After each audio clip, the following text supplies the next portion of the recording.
Thanks for joining me again. This is part 2 of my reflections on education from this past year.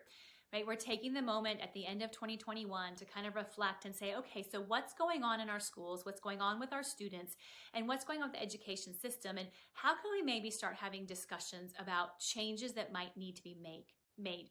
So last time I talked about motivation with our students, right? That they're not really motivated right now, and I gave some reasons why.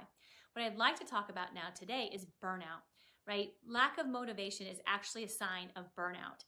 But burnout is not just with our teens right now.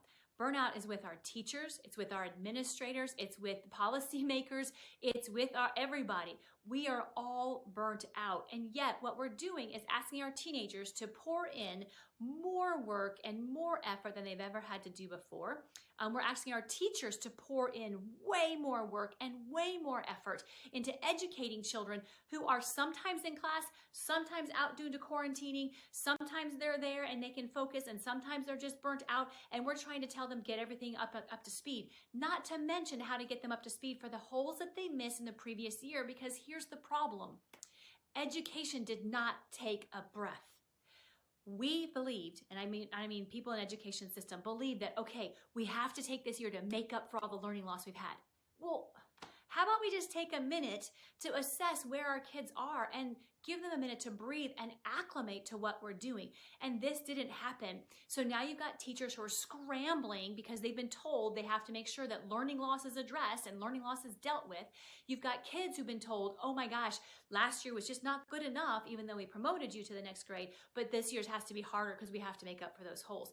Nobody wants to work in that. So this is the burnout that we're experiencing, right? And then you've got administrators who are trying to manage all of that for their teachers, who are trying to make sure that their teachers are motivated and have high morale, as well as helping their students and keeping their schools going amid all kinds of different things that are coming from the state and the district level to tell them what they need to do to address all this. I say this to you because as a parent, you have a role in this that can be very, very positive. Please consider at the end of this year, even the beginning of next year and all year long, paying attention to the fact that your teachers, your child's teachers, are not doing this for any other reason than they love kids. You and I know they don't get paid for it. You and I know they don't get the time for it. You and I know that they're trying to wear a bazillion hats. So let's give teachers a break. We also know that our children are working really hard to try and make sure that they're worthy, that they're good enough, that they can make things work.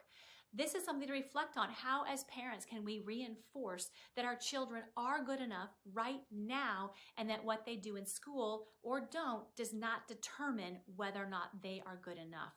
So this is my next tip for how to reflect on this year. If you have any insights, if you have any thoughts about it, I would love to hear them. So please leave a comment below.